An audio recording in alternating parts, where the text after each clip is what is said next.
Hello everyone, welcome back to our YouTube channel. बहुत सारे लोग न्यूमेरिकल्स का नाम सुनते ही ना एकदम घबरा जाते हैं। और ये न्यूमेरिकल्स, मेरा तो मैथ्स ही वीक है, मैंने तो मैथ्स ड्रॉप किया हुआ है। मैंने मैथ्स ड्रॉप किया है तो मैं कैसे करूँगा न्यूमेरिकल, मैं कैसे करूँगी न्यूमेरिकल्स। अरे यार, न्यूमेरिकल्स बहुत इजी आते हैं बोर्ड्स में, ठीक है। बस एक बात आपको याद रखना है कि आपको फॉर्मूलाज लर्न होने चाहिए, ठीक है। अब आप बोलो कि फॉर्मूलाज भी नहीं याद होते हैं मैम, तो थोड़ा तो कष्ट करना ही पड़ेगा। उठ जाओ, अब जाग जाओ, समझे। सोए हो अभी तक जो आप लोग, जाग जाओ फटाफट से। तो आपको न्यूमेरिकल्स का important question in the sense कि आपको सिर्फ इन्हीं क्वेश्चंस पे डिपेंडेंट नहीं होना है, लेकिन ऐसे क्वेश्चंस जैसा पैटर्न मैं आपको आज दे रही हूँ न्यूमेरिकल्स का, इस तरह के क्वेश्चंस आते हैं बोर्ड एग्ज़ाम में। मैं इसमें बिल्कुल भी ऐसा नहीं कह रही हूँ कि जो मैंने दिया है वही आने वाला है, पर मेरी बात एकदम ध्यान से सुनो कि जिस तरह से क्वेश्चंस मैंने यहाँ पर सेट किए हैं उसी तरह के, उसी टाइप के क्वेश्चंस पूछे जाने के बहुत ज़्यादा चांसेस हैं, ठीक है। 95-98% चांसेस हैं कि ऐसे क्वेश्चंस बोर्ड एग्ज़ाम में पूछे जाते हैं। ज़्यादा ट्रिकी क्वेश्चंस नहीं पूछे जाते, ज़्यादा जिनको बहुत ज़्यादा टाइम लगता है कैलकुलेट करने में, वैसे क्वेश्चंस भी ज़्यादा एग्ज़ाम में नहीं पूछा जाता है। बट इफ़ पूछ लिया तो आपको करना तो पड़ेगा ही, लेकिन नहीं पूछा जाता आज तक की जो भी एग्ज़ाम्स, अगर आप देखोगे प्रीवियस क्वेश्चन पेपर्स देखोगे तब आपको उससे भी समझ में आएगा। तो यहाँ पर देखो, जो फर्स्ट वाला क्वेश्चन है रोटेशनल डायनेमिक्स से मैंने लिया है सॉल्व्ड एग्जाम्पल। अब यहाँ पर अगर किसी को सॉल्यूशन चाहिए, इस क्वेश्चंस का सॉल्यूशन विथ एक्सप्लेनेशन चाहिए, तो उसे कमेंट करके बताना होगा। तो बहुत सारे बच्चों का जब कमेंट आएगा तभी मैं आपके लिए इसका सॉल्यूशन विथ एक्सप्लेनेशन का वीडियो लेकर आऊँगी, ठीक है। क्योंकि आजकल के बच्चे सॉल्यूशन उनको फ़र्क ही नहीं पड़ता है, तो मैं ही क्यों अपनी मेहनत बर्बाद करूं, करेक्ट। तो अगर आपको चाहिए तो प्लीज़ आप कमेंट करिए और एक्सप्लेनेशन के साथ आपको सॉल्यूशन मिलेगा, जो आई गेस आपके लिए बहुत ज़्यादा बेटर होगा, ठीक है।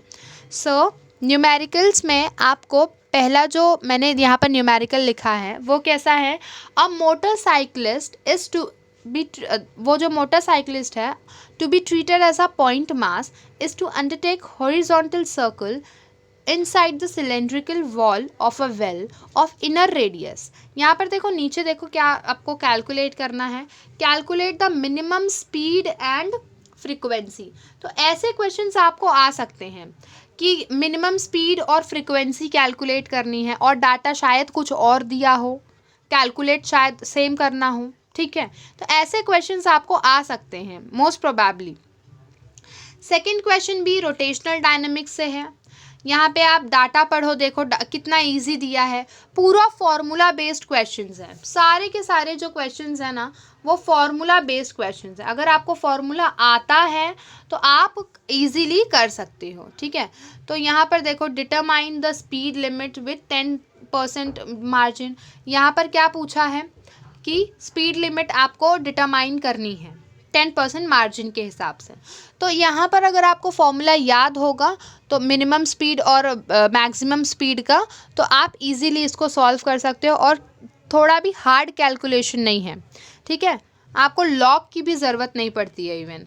थर्ड वाला जो क्वेश्चन है वो सेकेंड चैप्टर से है, और ये तो मैं आपको बोलूँगी कि ये सारे क्वेश्चन, इस टाइप के क्वेश्चन इतने इम्पॉर्टेंट है ना, इतने इम्पॉर्टेंट है कि आप इसको गलती से भी छोड़ के मत जाना, स्किप करके मत जाना प्लीज़। इस टाइप के क्वेश्चन, जैसे कि 27 ड्रॉपलेट्स हैं, उनको मिलाकर एक ड्रॉपलेट बना, या फिर बहुत सारे छोटे छोटे ड्रॉपलेट्स हैं उनको मिलाकर एक बड़ा सा ड्रॉपलेट बना, या बड़ा सा ड्रॉपलेट है वो ब्रेक हो गया और अलग अलग छोटे छोटे ड्रॉपलेट्स में बन गया, तो उसकी सरफेस एनर्जी आपको ढूंढनी है। तो ऐसे क्वेश्चंस ना बहुत इंपॉर्टेंट होते हैं और ऐसे क्वेश्चंस पूछे जाते हैं एग्ज़ाम में। ये थोड़ा सा टफ भी होता है और थोड़ा सा इजी भी होता है, तो ये 3 मार्क्स के लिए पूछे जाते हैं एग्ज़ाम में। तो आप ये ज़रा भी भूलना मत, स्किप नहीं करना और इसको सॉल्व ज़रूर करना। फोर्थ वाला जो क्वेश्चन है, कितना वर्क रिक्वायर्ड है एक बबल को फॉर्म अ बबल, बबल बनाने के लिए कितना वर्क रिक्वायर्ड है, ऐसे क्वेश्चंस भी पूछे जाते हैं जिनका बहुत इजी सा फॉर्मूला होता है। जैसे वर्क डन का फॉर्मूला क्या होता है, W इज इक्वल्स टू क्या, बताओ जल्दी से कमेंट सेक्शन में बताओ मुझे। How much work is required to form a bubble of 2 centimetre radius from the solution having surface tension 0.07 newton per metre. अगर किसी को नहीं आता तो मैं यहाँ पर लिख देती हूँ TDA। टी क्या होता है, सरफेस टेंशन। DA क्या होता है, चेंज इन एरिया। ठीक है, तो इस इतना ही फॉर्मूला है और ये सारी चीज़ें गिवन में दी हैं आपको, और ये वर्क डन आपको फाइंड करना है। इसमें क्या हार्ड है, कुछ डिफिकल्ट है, बिल्कुल नहीं है। और एक बात याद रखना है, न्यूमेरिकल सॉल्व करते टाइम हमेशा आपको यूनिट का ध्यान रखना है। यूनिट कहीं पर भी मत भूलिएगा डालना, ठीक है, नहीं तो आपका हाफ मार्क्स ऐसे ही कट जाएगा। फिर 5th वाला है टर्मिनल वेलोसिटी फाइंड करना है।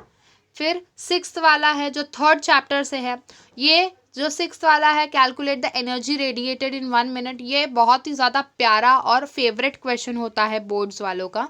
तो ये इस तरह के क्वेश्चंस बहुत बार पूछे जाते हैं और ज़्यादा डिफ़िकल्ट नहीं होता, तो 2 या 3 मार्क्स के लिए पूछा जाता है। 4 मार्क्स के लिए भी पूछा जा सकता है। जैसे मैंने आपको पेपर पैटर्न समझाया था, तब मैंने बताया था कि 4 मार्क्स जो सेक्शन डी होता है उसमें एक क्वेश्चन 4 मार्क्स कैरी करता है। तो उसी सेम क्वेश्चन में 2 मार्क्स थ्योरी के लिए देते हैं और 2 मार्क्स न्यूमेरिकल देता है। तो हमेशा वहाँ पर जो सेक्शन डी है वहाँ पर आपको न्यूमेरिकल मिलेगा ही मिलेगा, आप चाहे कोई सा भी क्वेश्चन सॉल्व करने के लिए क्यों ना जाओ, क्योंकि 2 मार्क्स थ्योरी के लिए होता है और 2 मार्क्स न्यूमेरिकल के लिए होता है। तो उसके लिए तो आपको न्यूमेरिकल करना ही पड़ेगा। 7th वाला देखो थर्मोडायनेमिक्स से है, यही एक क्वेश्चन है न्यूमेरिकल का, जो थर्मोडायनेमिक्स से इस टाइप का क्वेश्चन आता है कि इतना हीट रिलीज हुआ है, इतना सिस्टम से रिलीज हुआ है, सराउंडिंग से एब्जॉर्ब हुआ है, तो इंटरनल एनर्जी कितना हुआ वो कैलकुलेट करो। फिर ये 8th वाला क्वेश्चन जो है वो ऑसिलेशन से है कि स्पीड कितनी है ना, while crossing centre of path कितना स्पीड है, ये पूछा है। फिर ये जो 9th वाला क्वेश्चन है वो तो बड़ा फेवरेट है, बहुत इजी क्वेश्चन है ये।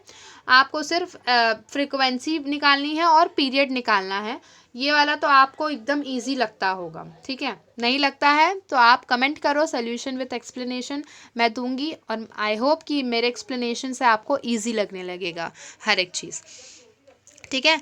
जो 10th वाला क्वेश्चन है और आज के लिए ये लास्ट क्वेश्चन है, वो भी हमारा सेम 5th चैप्टर से ही है, जिसमें सिंपल पेंडुलम का एक क्वेश्चन आया है। और ये वाला जो क्वेश्चन है ना वो बहुत सारे प्रैक्टिस सेट में आया हुआ है, तो बहुत सारे प्रैक्टिस सेट में आने की वजह से मैंने ये सोचा कि आपको ये प्रोवाइड करना चाहिए, इसके लिए आपको ये प्रोवाइड किया है।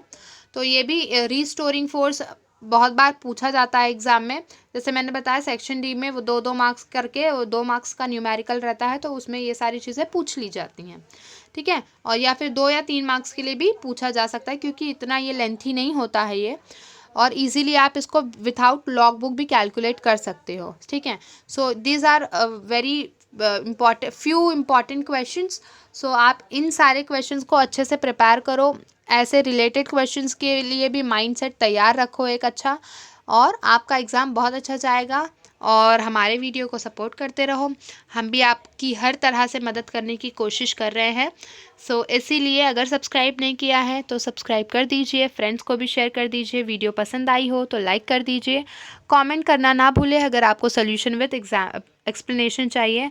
वन मोर रिक्वेस्ट इज़ कि टेलीग्राम ग्रुप ज्वाइन कर लीजिए, वहाँ पर मैं इसका PDF आपको दे दूँगी, प्रोवाइड कर दूँगी, क्योंकि यहाँ पर मैं आपको PDF आप स्क्रीनशॉट लेंगे, उससे अच्छा मैं आपको PDF प्रोवाइड कर दूँ। और बाकी के जो स्टडी मटेरियल्स होते हैं वो भी हमारे टेलीग्राम ग्रुप में अपलोड किए जाते हैं डे बाय डे, तो आपको उससे बहुत ज़्यादा प्रॉफिट होगा। So join our Telegram group and take the advantage.